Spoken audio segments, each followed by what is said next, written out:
Всем доброй ночи. Итак, дорогие друзья, я думала, что сегодня еще что-то сниму, но очень устала, потому что много работы было сегодня, и поэтому сниму только этот ролик и отдохну, потому что, видимо, сегодня чуть пораньше лягу. Если получится, конечно. Ну, в любом случае. Итак, у меня есть несколько роликов, где я дарю вам шепотки на все случаи жизни, да.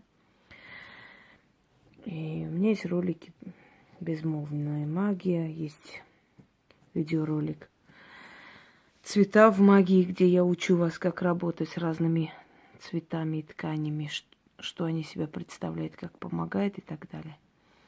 Много чего есть, что я вам дарила, дарю и продолжаю дарить. И вот сегодня еще одна новая серия шепотки вам в помощь на разные случаи жизни. Бывают моменты, когда мы так устаем, что просто нету сил абсолютно ничего делать, и как бы даже сил нет встать, что-то начитать себе. Наберите воду, нашепчите над водой 6 раз и выпейте. У вас прибавится энергия.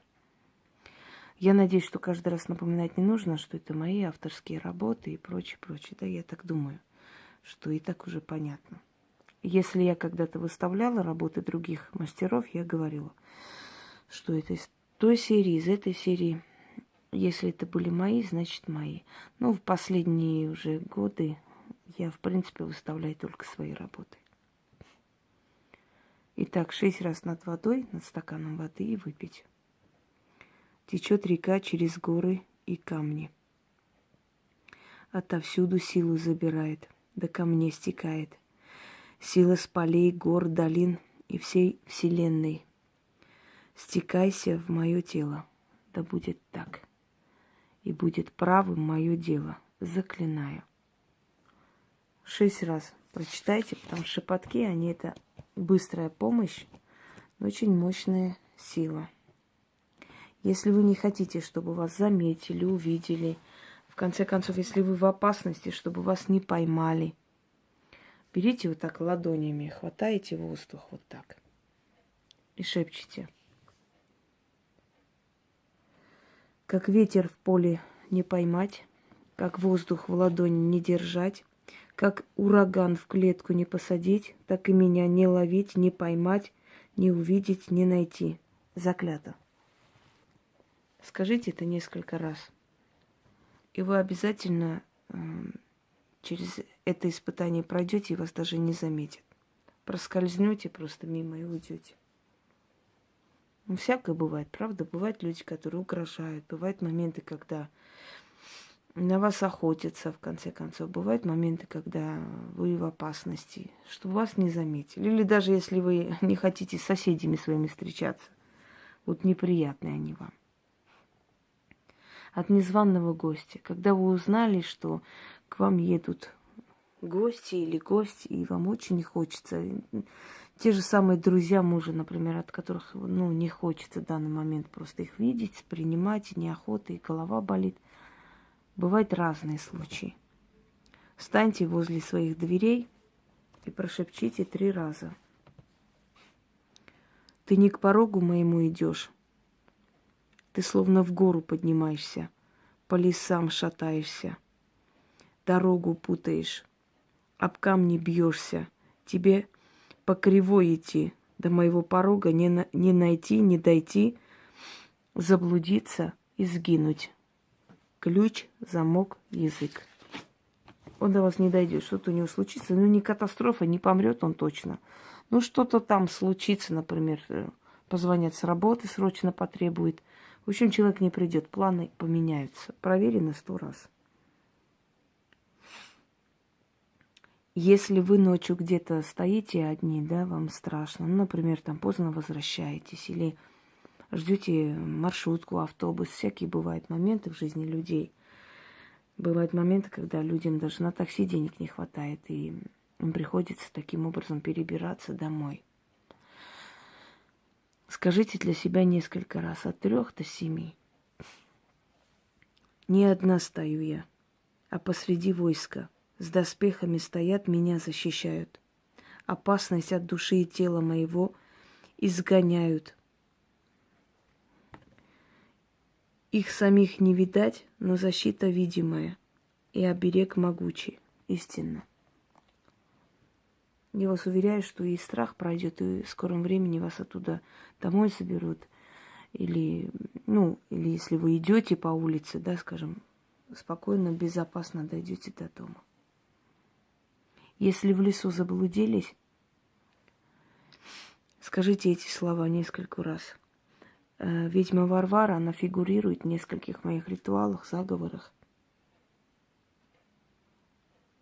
Это дух древней ведьмы, о ней очень много легенд слагают. Она была жительницей леса, и многие обращались через ее силу к лесным духам для того, чтобы выйти из леса благополучно. Потому что иногда духи леса путают вас, водят просто вокруг. Очень у многих были такие моменты, когда они вокруг ходили, не понимая, что прямо вот рядом тропинка. Вот не видели они. Так могли сутками ходить и даже не помнить потом, где они были, что они были, пока родня их не разыщет и домой не заберет. Итак,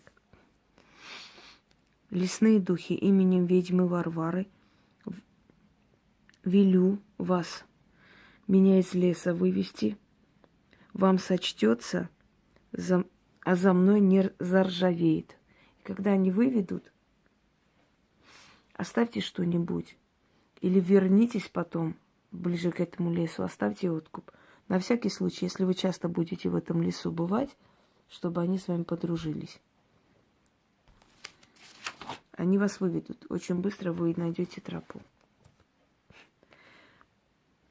Если человек метит на вашу должность или на вашу работу, или, например, бывает в той же школе, да, мы считаем, что интеллигенты, то есть учителя, педагоги, это самые такие благородные люди. На самом деле там такая грязня бывает, там такие низкие вещи творят, там и журналы прячут друг от друга, чего только не делают. Там тоже есть свои гнилые люди. Если вы чувствуете, что человек метит на вашу работу и почти получает, чтобы ему помешать, скажите ему в спину. Можете в окно смотреть или там вот проходит мимо, да, вы в спину смотрите и говорите: как свинье не летать, так и тебе не подняться. Аминь. Скажите несколько раз со всей злостью. Обязательно эта должность вам вернется обратно. Потому что вы одну истину подкрепили другой истиной. Свинья никогда не будет летать, а значит, этот человек тоже должность не получит. И учтите, если вы не виноваты, если у вас справедливая злость на этого человека. Если вы идете побеждать в споре, в дискуссии, или там отчитывают вас, чтобы вы вышли из этого победителем, перед тем, как пойти, говорите 4 раза во все стороны света. Поворачивайтесь и говорите: иду как лев среди антилоп. 1 раз рыкну, разбегутся, 2 раз рыкну, спрячутся, 3 раз рыкну, моя воля будет. Аминь. Вот на все стороны. Повернулись 4 раза, сказали и пошли. Обязательно будет, как вы хотите. Вы убедите всех их. Как бы вы ни говорили, как бы вы ни владели речью, это не имеет значения. Вы уже изначально заранее их подчинили своей воле, понимаете? Вы послали некую энергию, силу подчинения. Они уже подготовились к этому внутренне, подсознательно. Вам остается просто прийти и это осуществить. Вы знаете, что я вам скажу? Это уже, конечно, не мое изобретение. Это сказал Юлий Цезарь, когда только начал войну с понтийским царем Митридатом, но его сын уже сдался и сам лично доставил голову отца, то есть он покончил с собой, Митридат, а он доставил его голову и сказал, что он сдается. То есть Цезарь только объявил войну, только собирался с походом, а оттуда ему отправляет голову Митридата. И тогда он просто удивился и сказал: пришел, увидел, победил. То есть вот отсюда остались эти исторические слова «вини, види, вичи». Повторите для себя это часто. Вы знаете, это такие сильные слова, оказывается.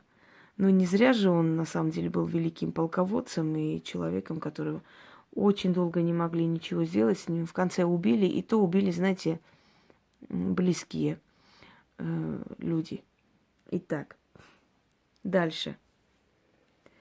Если человек вас изводит, доводит, делает вам больно, да, незаслуженно с вами вот ведет себя подло, посмотрите в церкви на купол и говорите 13 раз. Крест над куполом, да на твои дела ляжет. Аминь. Ну, мало ли что, может, человек идет в милицию, на вас пишет заяву, вот несправедливо обвиняет. Может, человек несправедливо хочет у вас что-то отобрать, отнять. Крест на дела, это означает перебить все дела человека. Еще раз говорю, крест над куполом, да на твои дела ляжет. Аминь. Представьте его лицо или назовите его имя. Если вы справедливо хотите его покарать, да, за его деяния.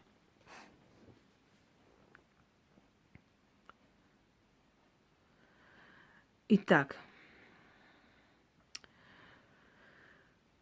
если человек овладел тем, что принадлежит вам, и если вы действительно хотите его наказать справедливо, если вы в этой ситуации не виноваты, возьмите фотографию человека, поставьте на плиту газовую, там, электрическую, что у вас есть.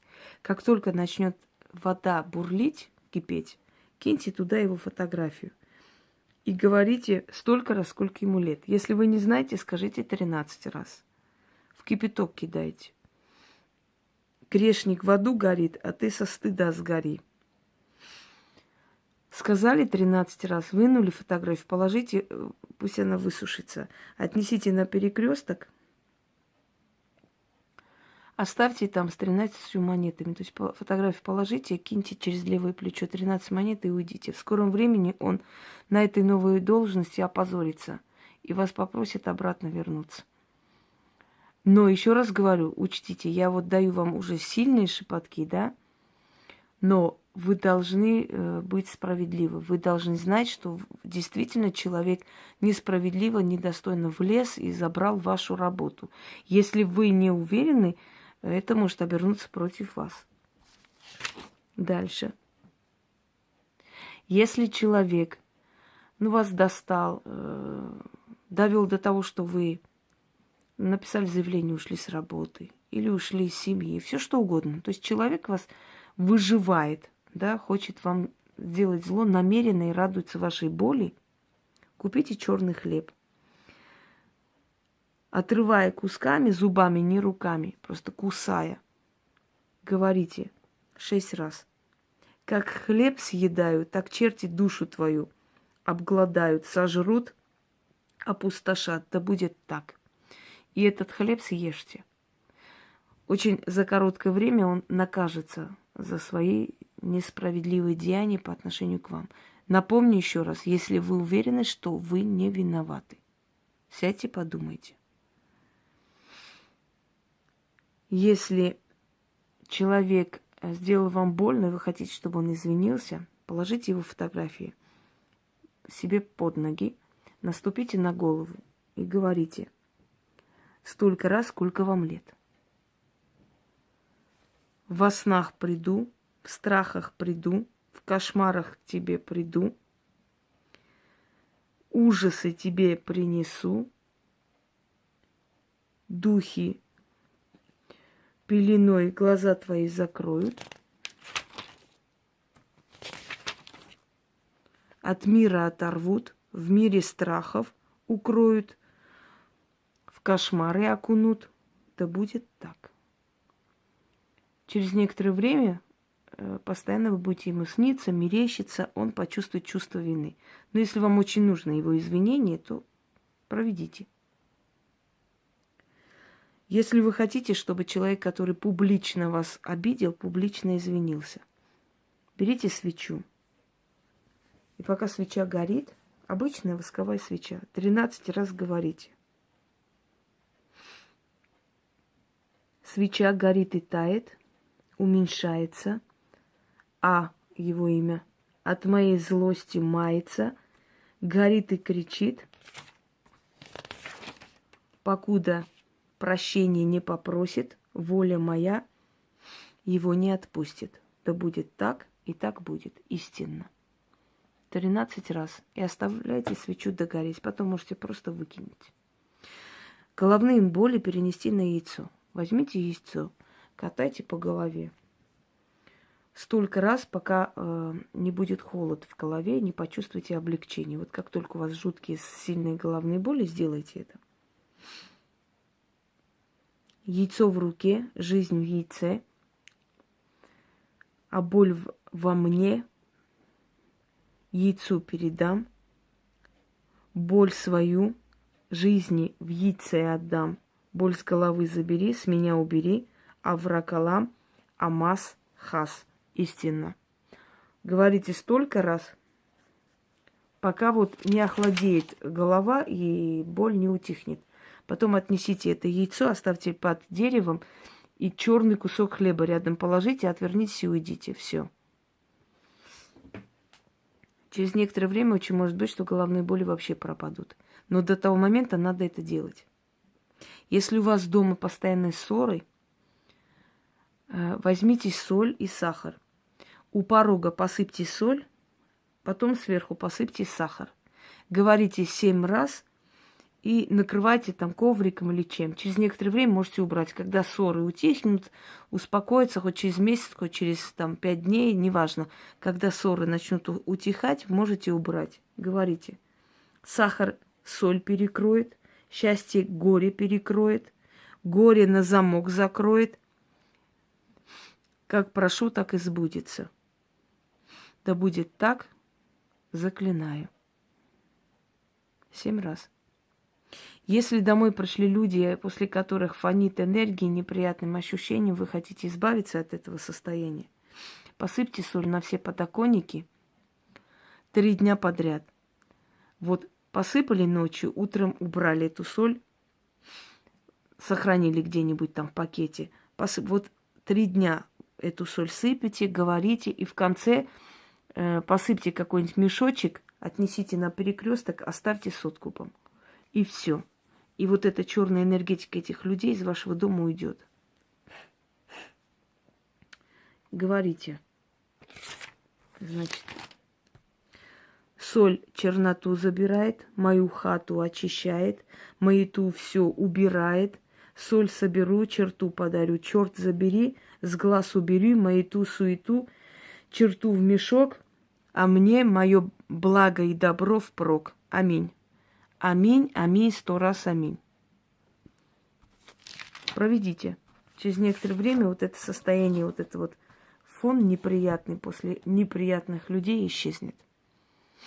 Удачи вам, пользуйтесь на здоровье.